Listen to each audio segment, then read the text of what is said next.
Hello viewers, আসসালামু আলাইকুম। আশা করি সবাই অনেক ভালো আছেন। এই ভিডিওটা শুধুমাত্র পাই ইউজারদের জন্য, যাদের কিনা পাই নিয়ে এখনও অনেক তথ্য অজানা, যাদের মাইগ্রেট টু মেইননেটটা হচ্ছে না, কেওয়াইসি নিয়ে সমস্যা, প্লাস হচ্ছে 28 তারিখের পরে কি কি আপডেট আনতে যাচ্ছে পাই, প্লাস আপনার যে ব্যালেন্সটা আছে এই ব্যালেন্সটা অ্যাকচুয়ালি সম্পূর্ণ কেটে নিবে কিনা, এই ভিডিওটিতে এ টু জেড আলোচনা করব। ওভারঅল ধরতে গেলে আপনার পাই নিয়ে সমস্ত যে আপডেট আছে সেই আপডেটগুলো আপনাদের মাঝে তুলে ধরার চেষ্টা করব। তো চলেন কথা না বাড়িয়ে মূল ভিডিওতে চলে যাই। যাওয়ার আগে আপনাদের কাছে ছোট্ট একটা রিকোয়েস্ট, যারা আমাদের চ্যানেলকে এখনও সাবস্ক্রাইব করেনি অবশ্যই চ্যানেলকে সাবস্ক্রাইব করে নেবেন। ভিডিও ডিসক্রিপশন বক্সে দেওয়া লিঙ্কে ক্লিক করে আমাদের টেলিগ্রাম চ্যানেলের সাথে যুক্ত হবেন। আর অবশ্যই যুক্ত হওয়ার পর পিন পোস্টে ফলো করবেন, বিকজ পিন পোস্টে অনেক গুরুত্বপূর্ণ অফার পিন করে রাখা হয়। তো চলেন প্রথমে বেসিক যে প্রত্যেকের সমস্যা সেটা হচ্ছে মাইগ্রেট টু মেইননেট। আমরা এই বিষয়টা ক্লিয়ার করি। এই মাইগ্রেট টু মেইননেট আপনার তখনই হবে যখন আপনার এই 8 নাম্বার টাস্ক পর্যন্ত কমপ্লিট হবে। ওকে, এখন অনেকের তো 8 নাম্বার টাস্কও কমপ্লিট, বাট আপনার এটা হচ্ছে না। তাদের গ্রেস পিরিয়ড রানিং আছে ফেব্রুয়ারি মাসের 28 তারিখ পর্যন্ত। 28 তারিখের পরে গ্রেস পিরিয়ড যখন শেষ হবে তখন আপনার এই যে মাইগ্রেট টু মেইননেট এইটা প্রত্যেকেরই ধীরে ধীরে হতে থাকবে। আশা করি ক্লিয়ার, বিষয়টা বুঝাইতে পারছি। এখন কাদের সমস্যা হবে না, এই মাইগ্রেট টু মেইননেটটা হওয়ার কাদের সমস্যা হবে না? যাদের অ্যাকচুয়ালি কেওয়াইসি সম্পূর্ণ ভেরিফাইড, এবং হচ্ছে কীভাবে চেক করবেন দেখাচ্ছি। আপনি প্রথমে থিওরি আইকনে যাবেন, দেন হচ্ছে প্রোফাইল সেকশনে চলে যাবেন। প্রোফাইলে যাওয়ার পরে আপনি একটু স্ক্রল করবেন, দেন হচ্ছে আপনার ফোন নাম্বার ভেরিফাইড থাকতে হবে, ফেসবুক ভেরিফাইড থাকতে হবে, ইমেল ভেরিফাইড থাকতে হবে, প্লাস হচ্ছে আইডেন্টি ভেরিফিকেশন এটাও থাকতে হবে। প্লাস আপনি একটা জিনিস চেক করবেন, সেটা হচ্ছে পাই ব্রাউজারে যাবেন, দেন হচ্ছে আপনার কেওয়াইসি সেকশনে চলে যাবেন। দেন এখানে ক্লিক করবেন check my KYC application status.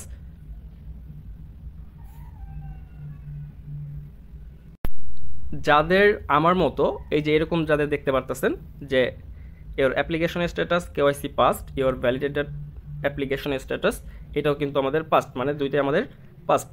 এটা হচ্ছে টেন্টেটিভ কেওয়াইসি, আর এটা হচ্ছে এমনি যে কেওয়াইসিটা সেটা। তো এই দুইটা কেওয়াইসি যাদের কমপ্লিট হয়েছে একমাত্র তাদের কোনো টেনশন নাই।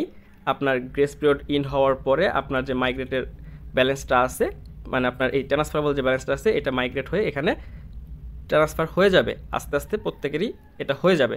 এখন আরেকটা বিষয় আছে, সেটা হচ্ছে কনফিগারেশন লকআপ। আপনি যদি লকআপ দিয়ে রাখেন বেশি দিনে, সেক্ষেত্রে এমনও হইতে পারে যে আপনার এই লকআপ পিরিয়ডটা শেষ হওয়ার পরে আপনার মেইননেট হবে, মানে আপনার ট্রান্সফারেবল ব্যালেন্সটা মাইগ্রেটে যাবে। আর একটা গুরুত্বপূর্ণ আপডেট, সেটা হচ্ছে গ্রেস পিরিয়ড পরে আপনার এই যে আনভেরিফাইড ব্যালেন্স আছে এখান থেকে অনেক অংশই কেটে নিবে। এখন কোন অংশগুলো কেটে নেবে আমরা এখানে চলে আসি। দেন হচ্ছে আমরা যদি হচ্ছে এই রেফারেল অপশনে চলে যাই, দেখেন এখানে বলছে you are at risk of losing Pi. Okay, if your referral and security team members don't finish the mainnet checklist by the grace period deadline, you will lose some bonus pie attribute to their contributors. তো এখন এইখানে তারা বলতেছে যে আমরা কিন্তু আমাদের যে পাইটা আছে এটা আমরা হারাই ফেলতে পারি। আমাদের সময় আছে মাত্র 1 দিন 20 ঘন্টা 33 মিনিট। এখন আমাদের যে এই যে রেফারেল যেটা আছে, রেফারেল থেকে আমাদের যেটা হচ্ছে আর্নিং হয়েছে, এই যে এই ব্যালেন্সটা তো আমার তো এমনি আর্নিং হয় না, এখানে রেফারেল থেকে কিন্তু অনেকটাই আর্নিং হয়েছে। এই রেফারেল থেকে যেগুলো আর্নিং হয়েছে, আমার রেফারে যেগুলো হচ্ছে কেওয়াইসি ভেরিফাইড হয়েছে তাদের শুধুমাত্র ব্যালেন্সটা এখানে থাকবে। আর যাদের কেওয়াইসি কমপ্লিট হয় নাই, মাইগ্রেট টু মেইননেট হয় নাই, তাদের ব্যালেন্সটা কিন্তু আমাদের এখান থেকে 28 তারিখের পরে, মানে গ্রেস পিরিয়ডটা ইন্ড হওয়ার পরে এই ব্যালেন্সটা এখান থেকে কেটে নিবে। আশা করি বুঝাইতে পারছি। আর 28 তারিখ হচ্ছে 1 দিন 20 ঘন্টা আছে। 28 তারিখের পরে কিন্তু তাদের গ্রেস পিরিয়ডটা ইন্ড হয়ে যাবে। কেওয়াইসির যেগুলো সাবমিশন আছে এগুলো সব কিছু ইন্ড হয়ে যাবে, সকল কিছু ইন্ড হয়ে যাবে, তখন কিন্তু এই ব্যালেন্সটা এখান থেকে কেটে নিবে। আর একটা বিষয় ক্লিয়ার করি, অনেকে কিন্তু বলতেছে যে আপনার প্রোফাইলে যাওয়ার পরে আপনার হচ্ছে পাসওয়ার্ড চেঞ্জ করলেই নাকি হচ্ছে আপনার এই যে এই 9 নম্বরে যে টাস্কটা আছে মেইননেট চেকলিস্টে, আপনার মাইগ্রেট টু মেইননেট, এই টাস্কটা নাকি কমপ্লিট হয়। অ্যাকচুয়ালি এটা সম্পূর্ণ ভুল কথা। আপনি যতই ট্রাই করেন না কেন, আপনি এই নিজে থেকে মাইগ্রেট টু মেইননেট করতে পারবেন না, ঠিক আছে? এটা অটোমেটিকলি তারা এটা করে দিবে, আপনি নিজে থেকে করতে পারবেন না। এই অপশনটা তারা দেয় নাই, ঠিক আছে? আপনি যদি আপনার এই পাইপ মাইনিংয়ের যদি হচ্ছে পাসওয়ার্ডটা আপগ্রেড করেন, সেক্ষেত্রে আপনার অনেক হ্যাসেল পোহাইতে হবে। আপনার আবার এগেইন টেন্টেটিভ কেওয়াইসি চাইতে পারে, আপনার ফোন নাম্বার ভেরিফিকেশন চাইবে, তখন আপনার একটা ঝামেলা পোহাইতে হবে, ফোন নাম্বারে কোড আসবে না, ঠিক আছে? তো এগুলো করার কোনো প্রয়োজন নাই। আপনার গ্রেস পিরিয়ডটা এন্ড হওয়ার পরে এটা অটোমেটিকলি হয়ে যাবে, ঠিক আছে?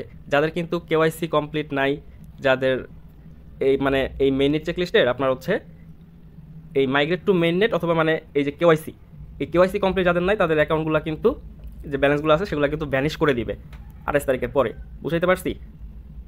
পাই নেটওয়ার্কের যদি লেটেস্ট আপডেটটা যদি দেখেন, এই যে 30শে জানুয়ারিতে কিন্তু একটা আপডেট দিয়েছে তারা, দেখেন, we are extending both KYC and mainnet migration grace period deadline two February 28, 2025 to help include more pioneers and thereby as we prepare for open network in Q1 2025.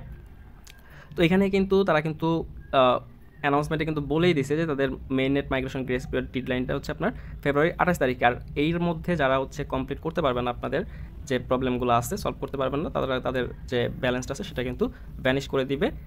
Maybe 6 মাসের মধ্যে কিন্তু এটা ভ্যানিশ হয়ে যাবে, মানে আপনার ওই অ্যাকাউন্টটা টোটালি স্কিপ করতে হবে। আশা করি বুঝাইতে পারছি। যাদের কেওয়াইসি পেন্ডিং আছে, যাদের কেওয়াইসিটা এখন মানে রিজেক্ট হয়েছে, এখনও কিন্তু ওভারঅল ধরতে গেলে 2 দিন সময় আছে। 2 দিনের মধ্যে আপনার কেওয়াইসিটা এগেইন রিসাবমিট করেন, যদি ঠিকঠাক থাকে তাহলে কিন্তু আপনার অ্যাকাউন্টটা কিন্তু ভেরিফাই করে দিবে। ওকে, আমরা পাই যাদের আছে তারা অ্যাকচুয়ালি একটু ধৈর্য ধরেন। আপনার যে লক আপ পিরিয়ডটা আছে, লক আপ পিরিয়ডটা শেষ হলেই কিন্তু আপনি আপনার ব্যালেন্সটা পেয়ে যাবেন। দেন তখন আপনি এক্সচেঞ্জারে ডিপোজিট করে সেল করে প্রফিটটা বুক করতে পারবেন। আশা করি বোঝাতে পেরেছি। ভিডিওটা যদি আপনার উপকার হয়, ভালো লাগে, অবশ্যই একটা লাইক করেন, কমেন্ট করেন। সবাই ভালো থাকবেন, সুস্থ থাকবেন। আল্লাহ হাফেজ, টেক কেয়ার, আসসালামু আলাইকুম।